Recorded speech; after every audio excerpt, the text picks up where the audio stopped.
Lundi bleu-gris. Alors, je vous laisse arriver et pendant ce temps-là, je vais mettre en commentaire le thème du live. Comment écrire des légendes engageantes. Alors, vous commencez à me connaître, hein, ce sera un live interactif. Je vais vous demander votre participation. Dites-moi déjà, pour vous, comment est-ce qu'on peut commencer à créer des légendes engageantes? C'est quoi une légende engageante sur Instagram? Et comment est-ce qu'on peut créer des légendes engageantes? Oh, merci Myriam. Alors ça veut dire quoi une légende engageante sur Instagram? Donc je vous ai préparé en fait, je vous explique un peu comment va se dérouler le live. Donc on va voir différents éléments qui font les différents ingrédients qui font qu'une légende est engageante. Alors une légende ou caption, c'est ce qu'on retrouve en dessous du post, d'accord? Lorsque vous postez une vidéo ou une photo sur Instagram, le texte que vous écrivez en dessous, c'est ce qu'on va appeler une légende. Alors comment faire en sorte que cette légende vous connecte à votre audience? Comment faire en sorte que cette légende convertisse ceux qui tombent dessus en abonnés à votre newsletter et pourquoi pas en clients? Eh bien, c'est ce que nous allons voir aujourd'hui. Comment faire en sorte que les gens aient envie d'interagir avec vous à travers cette légende. Alors, d'après vous, quels sont les ingrédients qui peuvent aider à créer l'engagement avec votre audience? Parce qu'on n'oublie pas que dans réseau social, il y a social, d'accord? Vous l'avez sûrement entendu des milliers de fois, mais qu'est-ce que ça veut dire exactement être social? Qu'est-ce que ça veut dire engager la conversation avec son audience? C'est ce qu'on va voir. Donc, on va commencer par les 3 facteurs clés qui sont un peu le fondement. Ce sont 3 facteurs que j'ai réunis et qui pour moi sont les fondements qui vont faire que votre légende soit engageante et que vous réussissiez à convertir ceux qui viennent vous voir sur les réseaux sociaux en futurs clients. D'accord? On va voir ces 3 facteurs. On va parler également de la longueur des légendes. Certains disent qu'il faut qu'elles soient longues, certains disent qu'il faut qu'elles soient courtes. On va voir ce qu'il en est. Et on va voir donc les trois piliers qu'il faut maîtriser sur votre activité, qui vont vous permettre de définir, alors hop, on va raccrocher, les 3 piliers qui vont vous permettre de définir si votre légende est intéressante, vaut le coup. On va voir les 5 questions à vous poser, d'accord? Il y aura 5 questions à vous poser pour savoir si vous êtes sur la bonne voie. Et on va finir avec, salut Rosie! Et on va finir avec un exemple concret dans lequel je vais vous demander votre participation. Donc, je vais vous donner un exemple de légende. Vous allez me dire si la légende en question va bien et vous allez me faire des propositions sur comment améliorer cette légende. Est-ce que c'est bon pour vous? Est-ce que c'est bon pour vous pour le programme? Dites-moi en commentaire si c'est bon pour vous. Et je vous invite, coucou Rosie, et je vous invite donc à me dire quels sont pour vous les ingrédients d'une bonne légende. Alors, dans toutes mes formations, dans tous mes coachings, à mes clients, je leur parle du facteur CAC. Je pense que j'en ai déjà parlé lors d'un snack digital. Est-ce que vous savez c'est quoi le facteur CAC? C'est le facteur CAC. On ne parle pas du CAC 40. Mais c'est le facteur CAC 40. C'est le facteur CAC, pardon. CAC. C'est quoi CAC pour vous? Je commence. C, c'est pour connaissance. D'accord? Le C, c'est pour connaissance. Le A, c'est pourquoi. Et le dernier C, c'est pourquoi. Dites-moi, vous avez la parole. Yes, let's go. You're ready, David. David est ready. Salut Nathalie. Alors, dites-moi, le facteur CAC, c'est quoi? Donc, le C, c'est pour connaissance. Donc, votre but lorsque vous êtes sur les réseaux sociaux, c'est de faire en sorte que l'audience, les visiteurs, les abonnés, vous connaissent, qu'ils apprennent à faire connaissance avec vous. Parce qu'en principe, lorsqu'ils arrivent sur votre page Instagram, ils ne vous connaissent pas. Donc, dans chacun de vos posts, vous devez vous assurer que vous avez tous les ingrédients qui sont présents pour qu'ils apprennent à vous connaître. Donc, David nous dit, je ne connais pas le CAC. Donc, le CAC, le C, c'est pour connaissance. Je vous invite à essayer d'imaginer c'est quoi le A et c'est quoi le deuxième C. Bonjour Nathalie. Alors, je vous laisse me dire en commentaire. Salut Laura. Dites-moi, alors maintenant que vous savez à quoi correspond le C pour connaissance, vous êtes là pour faire connaissance avec vos abonnés, vos futurs clients. D'accord? Très jolie robe et boucle d'oreille. Merci. Donc, Je me lance pour le A parce que j'imagine qu'avec le décalage, vous avez peut-être déjà donné votre réponse. Donc, je me lance pour le A. Le A, c'est pour appréciation ou amour. Le A, c'est pour amour. Ça veut dire quoi? Ça veut dire qu'une fois que votre audience, Rosie m'a proposé animé. Super, pas mal. Nathalie m'a proposé accueil. Ok, vos réponses commencent à arriver. Bon, j'ai commencé à donner la réponse, mais ok, sympa. Eh bien, le A, c'est pour appréciation ou amour. Une fois que votre audience commence à vous connaître, donc ils apprennent à vous connaître, ils vous découvrent sur les réseaux sociaux, ils apprennent à vous connaître. Ensuite, votre but, c'est qu'ils vous apprécient, c'est qu'ils vous aiment, c'est qu'ils aiment l'univers que vous avez réussi à créer sur votre page, par exemple. C'est qu'ils aiment ce que vous proposez dans chacun de vos posts. Donc, votre but, ce sera qu'ils vous connaissent, qu'ils apprécient ce que vous faites, qu'ils vous aiment. Et le dernier C, c'est quoi? Maintenant que vous savez quel est le processus. Donc, maintenant que les gens vous connaissent, ils ont appris à vous connaître, ils vous ont fait connaissance, ils vous apprécient, ils apprécient ce que vous postez. Le C, c'est quoi? Contacter, pas mal contacter, ok, c'est l'étape d'après. J'aime. Quelqu'un d'autre a autre chose à proposer que contacter? Qu'est-ce que le deuxième C peut vouloir faire? Parce que le but, effectivement, c'est qu'il nous contacte. Oui. Mais c'était pas ce mot. Ça correspond pas à ce mot, le C. Mais effectivement, l'étape d'après, c'est qu'il nous contacte pour faire quoi? C'est quoi la dernière étape? Qu'est-ce qu'on veut qu'il cultive envers nous? Continuer, ok, pas mal. On veut qu'il continue, ouais, on veut continuer l'échange. Le C pour convaincre. Convaincre, pas mal, ah, j'adore. Convaincre, converser, ok. Ouais. Et connexion, super. Tous ces mots-là sont magnifiques, c'est vraiment, on est sur la voie. Alors tous ces éléments-là que vous m'avez cités, j'entre en contact, je continue la conversation, je converse, je me connecte. Tous ces mots-là, ça va faire grandir quoi? Ça va faire grandir quoi entre nous? Entre l'audience, entre ceux qui nous suivent et nous. Continuez, oui, continuez. Vous trouvez pas? Qu'est-ce que ça va faire grandir, cette connexion? Ça va faire grandir là. Je suis sûre que la communauté, ça va faire grandir la confiance. Oui, ça va faire grandir la communauté, mais la connexion entre vous et une personne, ça va faire grandir la confiance que cette personne va avoir vis-à-vis de vous. Voilà, je vous dis tout. La connaissance, c'était le premier mot, ok? Donc, ça va faire grandir cette confiance. Et c'est parce que cette confiance va grandir, voilà, c'est parce que cette confiance va grandir que la personne va finir par acheter votre produit et votre service. Mais oui, d'accord? Donc, la personne apprend à vous connaître. Elle vous apprécie, sa confiance en vous grandit et finalement, elle achète votre produit ou votre service. Donc, vous vous souvenez que quel que soit le réseau social, là on parle d'Instagram, mais quel que soit le réseau social, votre but, c'est d'avoir le facteur CAC. Connaître, apprécier et gagner en confiance. D'accord? Donc, dans chacun de vos posts, vous devez garder ces facteurs présents à l'esprit. Comment est-ce que je peux faire pour que cette personne, un inconnu, me connaisse mieux? Comment est-ce que je peux faire pour qu'elle apprécie, elle aime mon univers, mon environnement, ma marque? Comment est-ce que je peux faire pour qu'il gagne en confiance? Ok? Maintenant, on va passer aux ingrédients qui vont composer une légende qui marche. Les ingrédients, c'est la vulnérabilité et l'authenticité. Si dans vos posts, vous êtes vulnérable et authentique, vous avez déjà 50% du chemin qui est fait. Alors, qu'est-ce que ça veut dire être vulnérable et authentique dans les posts? Dites-moi, là, c'est vraiment réponse libre. Pour vous, ça ressemble à quoi si vous mettiez à être vulnérable et authentique dans vos posts? À quoi ça ressemblerait? Qu'est-ce que vous feriez pour créer cette vulnérabilité ou pour être authentique?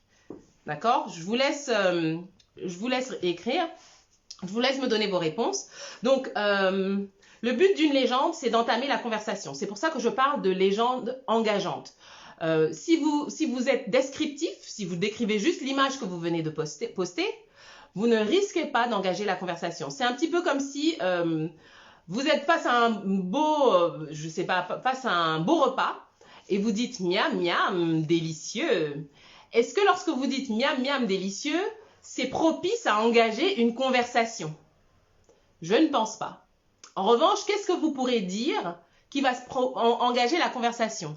Alors Laura qui nous dit parler de ses expériences d'échec et comment on a tiré le positif. Exactement. Super. Comment on a tiré le positif, ouais. Partager son parcours, oui, partager son parcours. Alors vous avez certaines personnes qui vont vous dire ouais, mais moi j'ai pas envie de raconter ma vie, j'ai pas envie de me livrer, j'ai pas envie de montrer mes enfants, j'ai pas envie de. Alors à votre avis, est-ce qu'il y a d'autres manières d'être vulnérable? Est-ce qu'il y a d'autres manières de se montrer authentique? Être interactif, Nathalie nous dit oui, être interactif. Mais alors comment être interactif? David nous dit vulnérable et authentique, honnête dans ma démarche, oui, partager mes connaissances et apprendre de ma communauté. J'aime, j'adore, exactement. C'est une conversation et c'est super ce que tu dis David. C'est une conversation que l'on a avec sa communauté, avec son audience. Donc, vous êtes honnête dans votre démarche, donc vous pouvez très bien être vulnérable et authentique en vous cantonnant à l'aspect business. Sans parler de votre vie personnelle, d'accord? Si vous voulez inclure des éléments personnels, c'est bien. Il n'y a pas de jugement de valeur, d'accord? Si vous arrivez à le faire, si vous êtes à l'aise avec ça, vous le faites, d'accord? Mais quand on parle de vulnérabilité et d'authenticité, salut papis, ça ne veut pas dire que vous devez tout déballer de votre vie personnelle. Voilà, je suis mariée, j'ai tant d'enfants, etc. J'ai vécu ça dans mon enfance. Non, vous n'êtes pas sur un divan, d'accord? On n'est pas en mode psychanalyse sur ces posts, d'accord? Le but, ce n'est pas de faire pleurer dans les chaumières. Le but, c'est de créer une connexion authentique en partageant son parcours, d'accord? Effectivement, en partageant son histoire dans le business. Salut, il y a une deuxième vague de personnes. Je suis d'accord avec toi, Laura Christelle. Alors, qu'est-ce qu'elle a dit? On choisit ce qu'on montre, mais on peut inclure la communauté et leur demander leur avis. Exactement. Et c'est ce que disait David, qui est très intéressant. C'est partager mes connaissances et également apprendre de sa communauté. D'accord? On est vraiment dans l'échange. D'accord? On est dans la conversation. Et on choisit effectivement ce qu'on montre. Questions ouvertes auprès des clients. Oui, Nathalie, effectivement, on pose des questions ouvertes pour engager la conversation avec son audience. Super. On fait des sondages sur les prochains contenus. Exactement. On fait des sondages pour savoir qu'est-ce que la communauté attend de ce qu'on est en train de ce qu'on propose de partager. Voilà. Quels sont les contenus qu'ils attendent de nous? Ils se sont abonnés à nous pour une raison. Maintenant, qu'est-ce qu'ils attendent pour la suite? Eh bien, on utilise les stories pour engager cette conversation. Hello papis. Donc maintenant, ce que je vais vous inviter à faire, si vous réfléchissez au contenu à partager avec votre audience dans votre feed, réfléchissez à vos 3 piliers. Quels sont les 3 piliers, les 3 sujets sur lesquels vous voulez être connu? D'accord? Quelles sont les 3 fondations de votre activité? Pour vous donner une idée, moi je vais partager avec vous mes 3 piliers à moi. Mes 3 piliers, c'est le marketing amoureux, n'est-ce pas? Vous commencez à le connaître. Marketing amoureux. Mon deuxième pilier, c'est le côté atypique. J'aime bien faire ressortir mon côté atypique, le côté atypique de mes différents clients, le côté atypique de chaque personne, parce que pour moi, on est tous atypiques, on est tous uniques. Donc, c'est un sujet sur lequel vous me verrez souvent. Et le troisième point, c'est l'inspiration, l'intuition, c'est les 3 in, ce que j'appelle les 3 in, inspiration, intuition et intention. Ce sont des sujets sur lesquels vous me verrez souvent parler. Voilà, être connecté à son intuition pour savoir de quoi on a vraiment envie de parler, ce qu'on a envie de partager avec son audience, etc. D'accord? Donc, je vous invite à trouver quels sont les 3 piliers en ce qui concerne votre activité. Pour quels 3 sujets est-ce que vous voulez que l'on vous reconnaisse? Moi, j'aimerais bien que les gens associent tout de suite marketing amoureux à Elisabeth. Lorsqu'on parle de la fée du marketing digital, on pense marketing amoureux, d'accord? Lorsqu'on parle de la fée du marketing digital, on pense atypique, on pense original, on pense chose que l'on n'a pas vu ailleurs, ok? Donc voilà, donc à vous de réfléchir au sujet, aux 3 piliers de votre communication. Et tous vos futurs posts, tous vos posts Instagram, le but, c'est de voir si dans vos posts, vous faites allusion à l'un de vos piliers. OK? Est-ce que c'est toujours bon pour vous? J'ai chaud. J'aurais dû ouvrir. Alors, maintenant, on va rentrer dans le pratico-pratique. OK? C'est la dernière partie de l'atelier, du snack. Donc, on va rentrer dans la dernière partie. Il y a 5 questions à vous poser. Salut Jess, salut David. 5 questions à vous poser lorsque vous faites votre post, votre légende. D'accord? Donc, les 5 questions à vous poser, c'est est-ce que mon contenu est éducatif? Est-ce qu'il est inspirant? Est-ce qu'il est divertissant? Est-ce qu'il est suffisamment personnel, mais personnel dans le sens pro? C'est-à-dire que est-ce que je montre les coulisses de mon business? Est-ce que je partage les valeurs de mon entreprise? Voyez? Donc le côté personnel, mais dans le sens pro. Et est-ce qu'il est engageant? D'accord? Toujours bon pour vous? Super. Donc, les 5 questions, est-ce que vous voulez bien me les rappeler? Est-ce que vous voulez bien les noter? Pour chacun me note le mot qui lui vient à l'esprit. D'accord?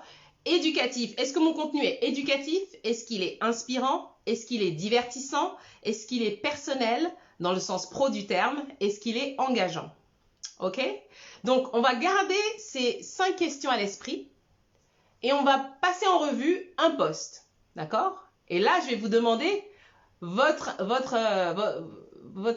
participation. Salut Khadija. Ok? Alors, vous me les notez. Éducatif, inspirant, divertissant, personnel, qui je suis, ce que je fais, etc. en lien avec son business et engageant. Ok? Donc, on va prendre l'exemple. Bon, j'ai pas de visuel, donc voilà, on va imaginer. C'est un post sur le tiramisu. Vous imaginez que l'image que j'ai envie de poster dans mon fil d'actualité, c'est un tiramisu. Ok? L'image que j'ai envie de poster, c'est un tiramisu. Vous visualisez le tiramisu dans le fil d'actualité? Alors, dites-moi, faites-moi vos propositions de la pire des légendes. La pire des légendes que je puisse mettre sous mon tiramisu. Qu'est-ce que ça pourrait être? J'attends vos propositions. Ok? Alors, sous un tiramisu, alors moi je me lance. La pire des légendes, ça peut être tiramisu mangue. Voilà. Et je mets plein de hashtags tiramisu, dessert, j'aime le tiramisu. Je mets plein de hashtags autour du tiramisu. D'accord? Ça, c'est une légende, genre, voilà. Pourtant, j'en vois beaucoup, hein, des légendes comme ça. Nathalie nous dit, c'est un tiramisu. Ok, génial. Super. C'est dans le même style que ce que j'ai proposé. Jess nous dit, miam. Pas mal dans le genre légende nulle. J'aime. Est-ce que d'autres ont d'autres choses à proposer comme légende à ne pas du tout un tiramisu très bon, croyez-moi. Ouais, on y est, super. J'adore. Ok, donc le temps que les autres écrivent, maintenant essayez d'améliorer cette légende. Comment est-ce que vous pourriez améliorer cette légende que vous avez commencé à faire? D'accord? Rajoutez un petit élément pour améliorer cette légende. On part du tiramisu descriptif, on part du c'est un tiramisu, et là on rajoute un petit élément en gardant présent à l'esprit qu'on veut que ce soit éducatif, inspirant, divertissant, personnel et engageant. L'un des points, on n'est pas obligé de mettre tous ces éléments dans un post, mais on peut essayer de faire en sorte que certains des éléments y soient. Hey, salut Laura Jane. Hello. D'accord? Donc, alors dites-moi, qu'est-ce que vous proposez comme élément pour améliorer cette légende, ce début de légende? Quel est votre dessert préféré? Ok, pas mal. Alors ça, j'adore. Quel est votre dessert préféré? C'est super comme proposition. On peut dire, c'est un tiramisu. Ce tiramisu, c'est mon dessert préféré. Et vous, quel est votre dessert préféré? Donc, on a quelques éléments, d'accord? On a quelques éléments dans ce début de réponse parce que la question est engageante. Donc, forcément, ça appelle une réponse des personnes qui tomberont sur le post. Donc, on est bien. Il y a un petit peu de description puisqu'on dit ce qu'est notre description, ce qu'est notre dessert préféré. Donc, il y a un petit peu de personnel, d'accord? Donc, on est pas mal. On est sur la bonne voie. Est-ce qu'il y a d'autres personnes qui trouvent des choses à améliorer ou à ajouter à notre post nul initial? C'est un tiramisu, miam. Alors moi, je vais vous lire. Connais-tu le tiramisu de Mamaji? Oh, j'adore. Partageons ce dessert, ok? Partageons ce dessert. Il y a une connexion avec l'autre, j'adore. Question, connaissez-vous les différents ingrédients pour réaliser un tiramisu? Super. Oh, vous êtes magnifiques, vous êtes géniaux. Vous êtes géniaux. Franchement, voilà quoi. En fait, en prenant tous vos éléments, on a le post parfait. Vous êtes plutôt dessert au café ou dessert fruité? Très bien. Donc là, on est dans la question. Donc en mélangeant un peu tout, on a le c'est un tiramisu, miam miam. On se dévoile un peu, c'est mon dessert préféré, ok? Connaissez-vous les différents ingrédients pour réaliser un tiramisu? Ok. On apporte de l'information. Voici les ingrédients d'un tiramisu, du tiramisu classique. Ok. Donc on apporte de l'information. Génial. Et après on finit par une question. Vous êtes plutôt dessert au café ou dessert fruité? Ok. Génial. Maintenant, je vais vous lire une légende que j'ai faite après avoir posté une image d'un tiramisu. D'accord?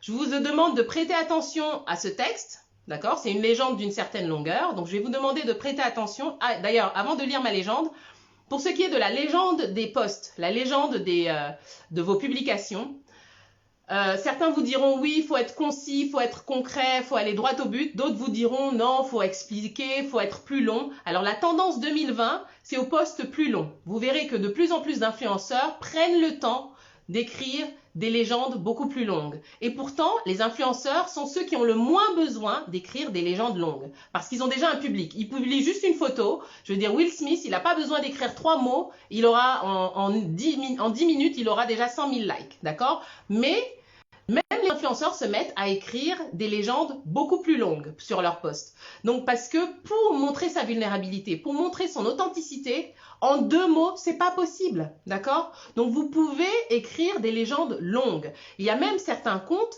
qui ont fait leur marque de fabrique de rédiger des posts longs. D'accord? Des posts, des mini-articles, des Insta-articles.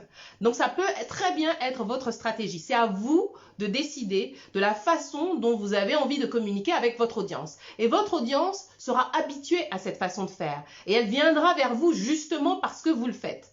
Il y a une dame qui s'appelle Philosophie is Sexy. Elle s'appelle Marie, je crois. C'est une philosophe, enfin, un prof de philo. Et tous ses posts sont des textes assez longs, des textes de réflexion. Et moi, j'adore. Et je pense que les milliers de personnes qui likent ces posts adorent prendre le temps de lire ces infos.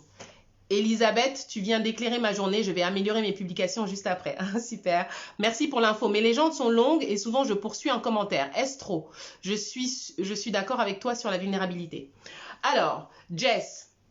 Alors, le fait de poursuivre en commentaire, pour moi, ça a un bémol. Moi, ce que je te recommande, c'est plutôt de faire un autre post en suivant avec la suite. Et donc, dans ton premier post, tu dis 1 sur 2 et ça devient comme une sorte de série. Et même si la suite, tu la poursuis le lendemain, c'est comme un rendez-vous que tu donnes à ton audience le lendemain. Parce que ce qui se passe quand tu continues ton post en commentaire, c'est que pour peu que tu aies une dizaine de commentaires, moi une fois j'en ai eu l'expérience, c'est que j'ai dû fouiller dans les commentaires pour retrouver la suite de ce que tu avais mis en légende. D'accord? Et ça peut être un peu agaçant. Et pour peu que tu aies 20, 30, 40 commentaires, on se perd. Et du coup, on perd la suite de ton commentaire. D'accord? Donc l'idéal, c'est de raconter une histoire. Si tu continues en commentaire, c'est que ton histoire, elle est intéressante et elle est longue. D'accord? Donc du coup, tu fais la première partie et tu dis, bon, ce post, je vais le diviser en 3 parties. C'est une histoire que je vous raconte. Et tu finis toujours la suite, un peu comme dans les séries, avec un petit cliffhanger, comme on dit en anglais. C'est un truc de suspense, un élément de suspense qui fait que les gens auront envie de revenir voir ton post pour lire la suite. Ok? Et du coup, ça te fait un autre contenu pour le lendemain. Ok, Jess? Waouh, merci pour l'astuce. Bah, avec plaisir. Rosie, quand c'est trop long, ça ne fait pas peur aux gens. Non, en fait, faut pas penser aux gens. Faut penser ta cible. C'est pour ça que c'est important de connaître sa cible. Ta cible, elle aime lire, donc elle prendra le temps.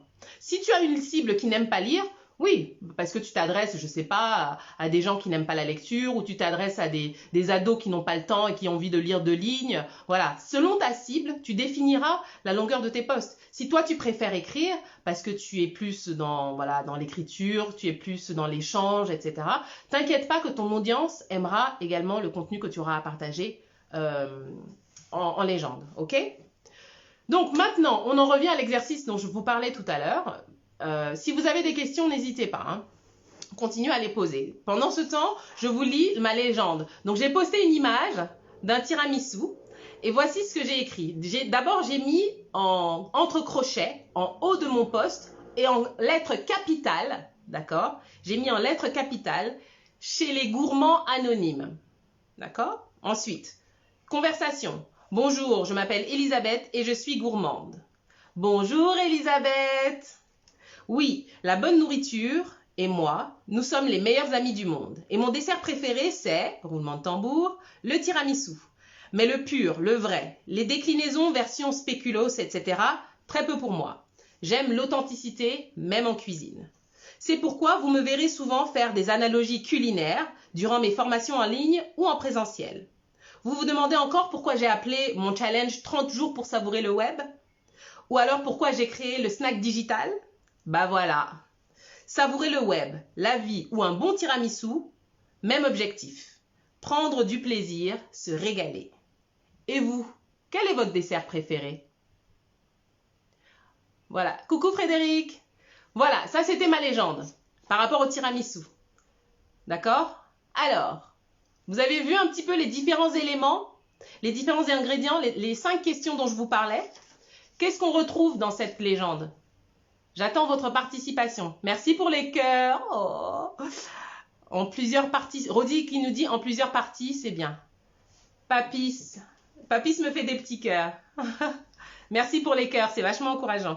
Donc vous avez vu, alors qu'est-ce qui ressort de ces... de quoi est-ce que j'ai parlé? Quels sont les différents éléments dont je vous ai parlé tout à l'heure qui ressortent dans ce post? Dites-moi. J'attends.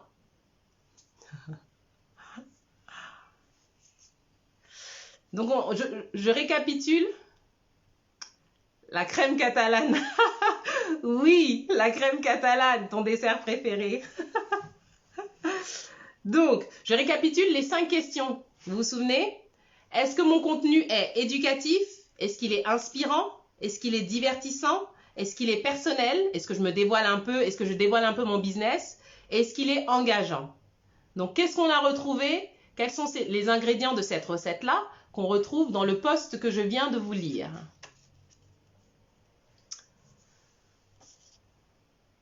Vulnérabilité, divertissant, engageant. Super, super Nathalie. Ok. Vulnérabilité, à quel niveau? Oui, j'avoue que je suis gourmande. Ça y est, vous connaissez mon péché mignon. Salut Mariam. Ok, il y a vulnérabilité, effectivement. C'est divertissant parce que c'est sur le ton de l'humour. Ouais, je rigole. C'est divertissant aussi parce que je commence avec les gourmands anonymes. Ok. Il y a un peu de tout bien dosé. Oui, il y a un peu de tout, effectivement. Il y a un peu de tous ces éléments. Donc, on a dit, c'est éducatif. En quoi c'est éducatif? Est-ce que c'est éducatif? Engageant, personnel, sans être trop intrusif. Exactement. Engageant, je pose une question, je parle un petit peu du business. Vous avez vu, je parle indirectement du business. Je ne dis pas, venez vous inscrire à ma formation. Je ne dis pas, venez vous inscrire à mon challenge. Je dis, eh ben voilà, j'ai créé un challenge, 30 jours pour savourer le web, qui a un lien avec la nourriture. D'accord? Donc, indirectement, je ne suis pas là pour vendre mon challenge. Je ne suis pas là pour dire aux gens, venez vous inscrire à mon challenge. Mais indirectement, les gens qui vont lire ça, ils vont dire, ah bon, elle a un challenge, 30 jours pour savourer le web. Ah bon, elle a un snack digital. Mais c'est quoi ça, le snack digital? Voyez? C'est personnel. Papis nous dit c'est personnel. Exactement. Il y a aussi une dose de personnel. D'accord? Donc, je me livre sur le plan professionnel, mais suffisamment pour créer cette connexion. D'accord? Je montre comment faire, tu vois, je montre comment l'analogie entre ce que j'aime, le culinaire et mes activités. D'accord? Je suis authentique. Alors, David nous dit, inspirant, divertissant, éducatif, j'ai l'impression que je peux participer à ce projet. C'est limite une invitation. Exactement. Exactement. C'est une invitation. Ok? Éducatif, car tu parles au début, je crois, des différents tiramisu spéculoos. Exactement. Ouais. Il y a une petite, voilà, il y a un petit, même si effectivement je ne suis pas cuisinière, mais effectivement, je partage aussi, je leur montre qu'il existe d'autres types de tiramisu. Et aussi, éducatif dans le sens où je parle de l'importance d'être authentique, de l'importance de l'authenticité. Vous voyez? Donc indirectement, je suis en train d'inviter, comme dit David, d'inviter les gens à faire de même, à être authentiques. D'accord? sous le prétexte du tiramisu. D'accord? Vous avez vu un petit peu l'exercice? Donc, ce que je vous invite à faire, là, je vous autorise à me taguer. D'habitude, je n'aime pas trop ça, qu'on me tague dans les feeds, dans les posts du feed, surtout quand il n'y a aucun lien avec moi. Mais là, je vous autorise, quel que soit le sujet de votre prochain post, je vous autorise à me taguer sur votre image. D'accord? Vous réfléchissez à une légende qui reprenne un petit peu ces différents ingrédients. D'accord? Et vous me taguez dessus. Et comme ça, je viendrai voir, j'interagirai avec vous, je laisserai un commentaire, je likerai, etc. D'accord? Si vous, bien sûr, hein, vous avez le libre arbitre. Hein, tout le monde est libre de participer au jeu. OK? Voilà, donc c'est ce que j'avais envie de partager avec vous aujourd'hui. D'accord? Salut Elvira. Donc sur les légendes. Donc pour résumer, rester vulnérable et authentique. Avoir un petit mélange entre du contenu éducatif, du contenu divertissant, personnel, qu'est-ce que j'ai dit d'autre, inspirant et du contenu engageant. D'accord? Un petit mélange de ces différents ingrédients. La longueur, c'est vous qui décidez. La longueur avec laquelle vous êtes à l'aise, vous y allez. Et c'est pas parce que vous avez commencé à faire des posts de 10 lignes que une fois, vous ne pouvez pas décider de faire un post miam ou un post c'est un tiramisu, d'accord? Ça n'empêche pas, l'un n'empêche pas l'autre, ok? À toutes et tous, le max de tags pour Elisabeth. Voilà, taguez-moi, taguez-moi. Voilà, donc je finis sur ces mots. Alors là, je suis en train de lancer un programme d'accompagnement sur 1 an de coaching digital. Hein, c'est vraiment à visée digitale. Donc si ça vous intéresse, vous m'envoyez un petit message en privé et puis je vous donne toutes les infos. Là, la prochaine cohorte, la prochaine session commence lundi prochain. Donc vous avez encore le temps. Et à savoir que s'il vous reste des heures dans votre compte CPF, eh bien, vous pouvez vous faire financer cette formation par votre compte CPF.